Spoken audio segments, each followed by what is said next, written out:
একটা গ্রামে কুসুমলতা নামের একজন বিধবা বুড়ি মহিলা থাকতেন। কুসুমলতার একটাই পুত্র ছিল, যে কিছু বছর আগেই শহরে গিয়ে বসবাস করছিল। কুসুমলতা গ্রামে লিট্টি চোখা বিক্রি করে নিজের পেট পালন করত। একদিন কুসুমলতা ঠেলাতে লিট্টি চোখা বিক্রি করছিল। তক্ষুনি তার গ্রামের একজন ব্যক্তি প্রেমপাল ওখানে চলে আসেন। কেমন আছো ঠাকুমা? ঈশ্বরের কৃপা বাবু।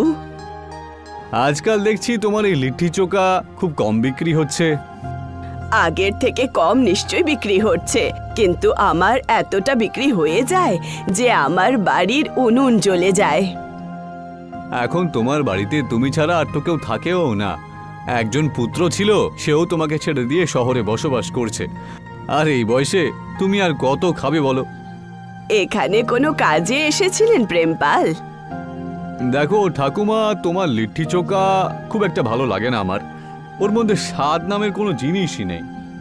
এটা তো নিজের নিজের মনের ব্যাপার হয়। কারোর কারোর আমার হাতের বানানো লিট্টি চোখা খুবই পছন্দ হয়। ঠাকুমা, আমি তোমাকে এটা বলার জন্য এসেছি যে কালকে তোমারই পাশে আরও একজন ঠেলাগাড়ি লাগাবে। আমি তোমার কথার মানে বুঝতে পারলাম না প্রেমপাল। শহর থেকে আমার ভাইজি আরজু খুব ভালো লিট্টি চোখার রেসিপি শিখে এসেছি। কাল থেকে ও আপনার সামনে ঠেলাগাড়ি নিয়ে বসবে। আপনি ওকে দেখে যাতে চিৎকার না করেন, সেই জন্য আমি আগে থেকেই তোমাকে বলতে এলাম, বুঝেছো? আমি আবার ওকে দেখে কেন চিৎকার করব? ঈশ্বর সব কারোর কপালেরই দেয়। আমার কপালে যতটুকু লেখা থাকবে ততটা আমি নিশ্চয়ই পাবো। কুসুমলতার কথা শুনে প্রেমপাল হাসতে হাসতে ওখান থেকে চলে যান। প্রেমপাল নিজের বাড়ির দরজা পর্যন্ত পৌঁছিয়েছিল, তক্ষুনি দরজাতেই গ্রামের প্রধান ওখানে চলে আসে। আরে কি ব্যাপার প্রধান মশাই, এমন কি কাজ চলে এলো যে আপনি স্বয়ং আমার বাড়িতে চলে এসেছেন? তোমার আর কুসুমব্রতার কথাগুলো আমি অনেকক্ষণ ধরে শুনছিলাম। তা আপনি কি বলতে চাইছেন প্রধান মশাই? তুমি তো জানোই যে আমি সব সময়ের মতনই তোমার পক্ষেই থাকবো। আপনার থেকে আমি এটাই আশা করছিলাম প্রধান মশাই। আসল কথা সেটা নয় প্রেমপাল, আসল কথা হলো যদি কুসুমলতা সাহায্যের জন্য আমার কাছে আসে তাহলে আমি তোকে বারণ তো করতে পারবো না। বাধ্য হয়ে তোমার ভাইজি আজ্জুকে ঠেলাগাড়ি সরানোর জন্য ওখান থেকে বলতে হবে, কারণ কুসুমলতা গত 20 বছর ধরে ওখানে ঠেলাগাড়ি রেখে ব্যবসা করছে। তাহলে আমি এখনো বুঝতে পারছি না যে আপনি কার সাইডে রয়েছেন, আমার সাইডে নাকি ওই বুড়িটার সাইডে? আমি তো সবসময় তোমার সাইডেই রয়েছি প্রেমপাল। আমি তোমায় শুধু এখানে এটাই বলতে এসেছি যে সব সময়ের মতনই ভোটে আমার বেশি করে খেয়াল রেখো তুমি। ভোটের বেশিরভাগ খরচই তোমাকেই করতে হবে, ঠিক আছে? আরে এ আর বলার কি আছে? হ্যাঁ, আমি আপনাকে কথা দিচ্ছি যে এবারের ভোটে বেশিরভাগ খরচে আমি করব। প্রধান খুশি খুশি ওখান থেকে চলে যান। পরের দিন অর্জুন কুসুমলতার ঠিক পাশে ঠেলা লাগিয়ে দাঁড়িয়ে পড়ে। অর্জুন নিজের ঠেলা খুব ভালোভাবে সাজিয়েছিল। একজন ব্যক্তি অর্জুনের কাছে এসে বলে, আরে দাদা, এই খাবারে কিরকম ব্যঞ্জন রাখা আছে ভাই? আরে এটা শহরে লিট্টি চোখা রাখা আছে, খেয়ে দারুণ লাগবে। কিন্তু লিট্টি চোখা তো আমাদের গ্রামের কুসুমলতা দিদিও বানায়, তবে সেটা একটু আলাদা রকমের দেখতে হয়। এটা শহরের নতুন রেসিপির তৈরি করা লিট্টি চোখা। একবার খেলে পরে বারবার এখানে আসতে হবে, বুঝলে ভাই? তাহলে তাড়াতাড়ি 1 প্লেট লিট্টি চোখা আমাকে তৈরি করে দাও না ভাই। অর্জুন লিট্টি চোখা ওই ব্যক্তিকে দিয়ে দেয়। ওই ব্যক্তির সেটা খুবই পছন্দ হয়। ও লিট্টি চোখা খেয়ে ওখান থেকে যেতেই শুরু করেছিল, তক্ষুনি অর্জুন সেই ব্যক্তিকে বলে, আরে কথাটা তো শুনবে। তুমি তো আমাকে এটা বললে না লিট্টি চোখা তোমার কেমন লাগলো? আরে দারুণ লাগলো, সুস্বাদু। তাহলে গ্রামে গিয়ে আমার প্রশংসা করবেন যেন, আর বলবেন যে গ্রামের সমস্ত লোকজন যেন আমার কাছে লিট্টি চোখা খেতে আসে, নাকি এই বুড়ি মহিলার কাছে। অর্জুনের কথা শুনে ওই ব্যক্তি হাসতে হাসতে ওখান থেকে চলে যায়। কুসুমলতা অর্জুনের দিকে তাকিয়ে বলে, এটা ভুল কথা বাবু। তুমি লিট্টি চোখা ভালোই বানাচ্ছ, এতে কোনো সন্দেহ নেই, কিন্তু তুমি আবার লিট্টি চোখাকে খারাপ বলো তার কোনো অধিকার নেই। আমি জানতাম তুমি অবশ্যই আমার সাথে মারামারি করবে। প্রেমপাল কাকা আমাকে সব কিছু বলে দিয়েছিল। আমি তোমার সাথে ঝগড়া করছি না, তুমি সমস্ত গ্রামে নিজের লিট্টি চোখার প্রশংসা করছো আর আমার ব্যাপারে খারাপ। আমি তো এইভাবেই আপনার আর আপনার লিট্টি চোখার ব্যাপারে খারাপ কথা বলবো। আপনার যা করার আপনি করুন। সেই দিনের পর কেউ যদি ভুলবশত কুসুমলতার ঠেলাতে চলে আসতো, তখন অর্জুন তাকে নিজের হাতের বানানো ফ্রিতে লিট্টি চোখা খাওয়াতো। ওই ব্যক্তির অর্জুনের হাতের বানানো লিট্টি চোখা খুব পছন্দ হতো। আস্তে আস্তে অর্জুন কুসুমলতার সমস্ত গ্রাহক নিয়ে নেয়। কুসুমলতা বাধ্য হয়ে গ্রামের প্রধানের কাছে চলে যায়। কি ব্যাপার কুসুমলতা দেবী, গ্রামের প্রধানের কথা আজকে আপনার কি করে মনে পড়লো? হ্যাঁ, আপনি তো এইভাবে বলছেন প্রধান বাবু, যেন আপনি কিছু জানেনই না। আরে এইটা ছোট্ট গ্রাম, যদি কারোর হাঁচিও পায় তাহলেও পুরো গ্রাম জেনে যেতে পারে। আমি জানি অবশ্যই তুমি প্রেমপালের ভাইজি আজ্জুর ব্যাপারে নালিশ জানাতে এসেছো, কিন্তু যে গাছের তলায় তুমি ঠেলাগাড়ি লাগিয়ে বসো সেই জায়গাটা তোমার নয়, ওটা গ্রামের জায়গা। আর ওখানে সবারই তো ঠেলাগাড়ি লাগানোর অধিকার রয়েছে। আপনি আমাকে ভুল বুঝছেন প্রধান বাবু। অর্জুনের ঠেলা লাগানোতে আমার কোনো অসুবিধে নেই, কিন্তু যেইভাবে ও আমার গ্রাহক ভেঙে দিচ্ছে আর আমার বানানো লিট্টি চোখার সমস্ত জায়গায় খারাপ বলছে, ব্যাস সেটাই ভুল। তা তোমাকে কথা বলতে কে থামিয়ে রেখেছে? হ্যাঁ, তুমিও ওর লিট্টি চোখা নিয়ে খারাপ খারাপ কথা বলো। ও যদি ফ্রিতে গ্রাহকদের লিট্টি চোখা খাওয়ায় তাহলে তুমিও খাওয়াও। শুধু তোমার আর ওর লড়াই যেন এত দূরে না পৌঁছয়। ব্যাস, এখন তুমি আসতে পারো। কুসুমলতা নিরাশ হয়ে ওখান থেকে চলে যায়। কুসুমলতা খুব ভালো লিট্টি চোখা বানাতো, কিন্তু এখন গ্রামের কোনো ব্যক্তি তার লিট্টি চোখার দিকে তাকাতও না। একদিনের কথা, একটা 10 বছরের বাচ্চা যে খুবই নোংরা কাপড় পরে রেখেছিল অর্জুনের ঠেলার কাছে এসে দাঁড়িয়ে পড়ে। আমার খুব বেশি খিদে পেয়েছে। তোমার এই জঘন্য শাড়ি দেখে তো আমার মনে হচ্ছে যে তোমার কাছে খাবারের পয়সাও নেই মনে হয়। আপনি একদম ঠিক বলেছেন, আমার কাছে টাকা নেই, আমাকে কিছু খেতে দিন না। এই শোনো, যদি ভিক্ষা চাইতে হয় তাহলে গ্রামে গিয়ে যাও। আমার ঠেলাগাড়ির সামনে তুমি একদম দাঁড়াবে না। যা, পালা এখান থেকে, এমনিতেই ধান্দার সময় এখন। ওই ছোট্ট বাচ্চা নিরাশ হয়ে কুসুমলতা ঠেলার কাছে এসে দাঁড়িয়ে পড়ে। কি হয়েছে বাবু? আমার খুব বেশি খিদে পেয়েছে।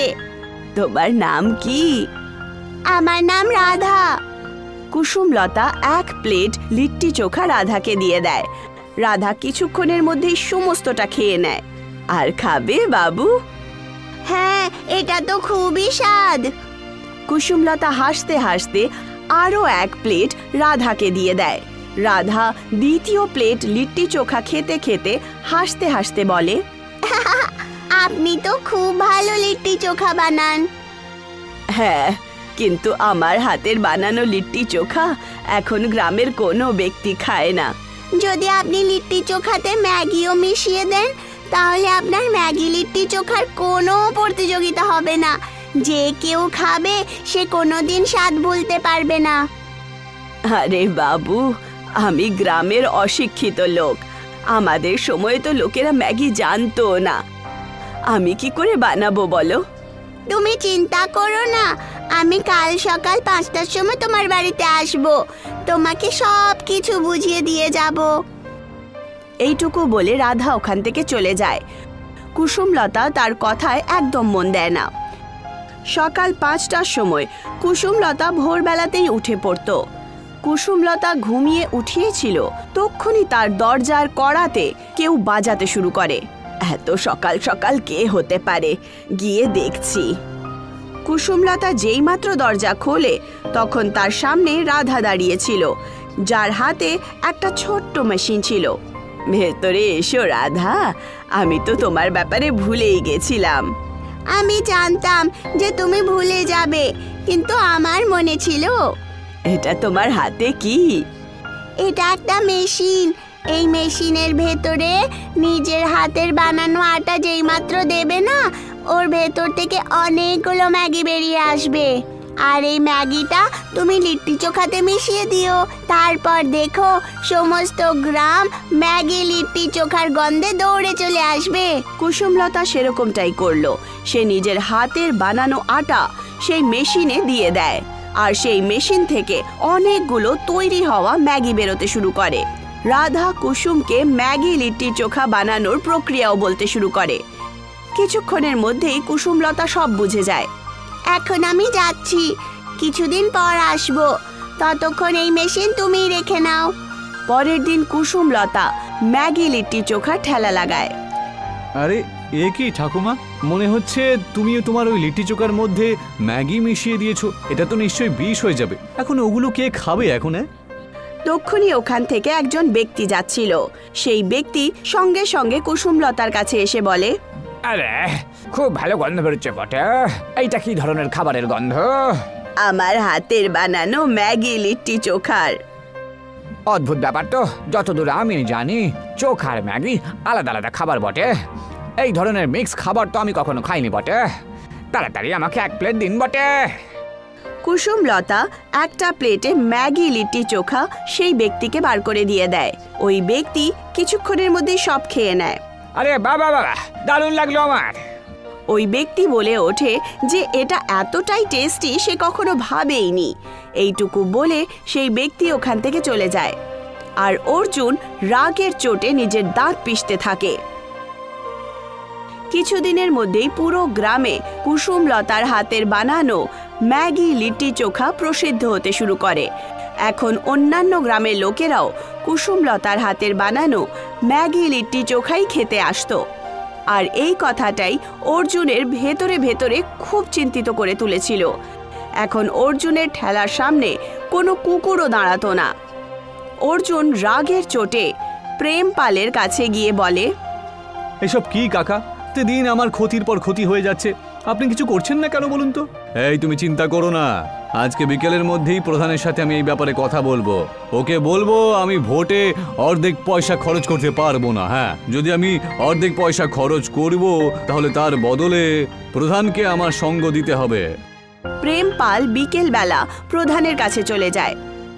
আমার চোখের সামনে থেকে কোনো কিছুই গোপন নেই প্রেমপাল। কুসুমলতার তৈরি করা ম্যাগি লিট্টি চোখা তো দূর দূরান্ত অব্দি গ্রামে বিখ্যাত হয়ে গেছে। ওর সফলতা থেকে এখন আমারও হিংসে হচ্ছে বটে। ঠিক আছে, আমি অবশ্যই কিছু না কিছু একটা করব। পরের দিন প্রধান কুসুমলতার ঠেলার কাছে আসে আর বলে, কুসুমলতা দেবী, এই ঠেলা গাড়ি তোমাকে এখন অন্য কোথাও লাগাতে হবে। কিন্তু এরকমটা কেন? কারণ এই জায়গাটাকে প্রেমপাল কিনে ফেলেছে, যে এটা ওর সম্পত্তির মধ্যে চলে এসেছে, বুঝলে? কুসুমলতা হাসতে হাসতে প্রধানের দিকে তাকিয়ে বলে, আমার এখন ঠেলা লাগানোর কোনো দরকারও নেই প্রধান বাবু, কারণ আমি গ্রামের দোকান কিনে নিয়েছি। এখন আমি দোকানে ম্যাগি লিট্টি চোখা বানিয়ে বিক্রি করব। কিছুদিন পরই কুসুমলতা গ্রামেই একটা বড় দোকান তৈরি করে ফেলে, আর সে নিজের বাড়িও অনেক বিশাল বানিয়ে নেয়। এক রাত কুসুমলতা বসে বসে রাধাকে মনে করছিল।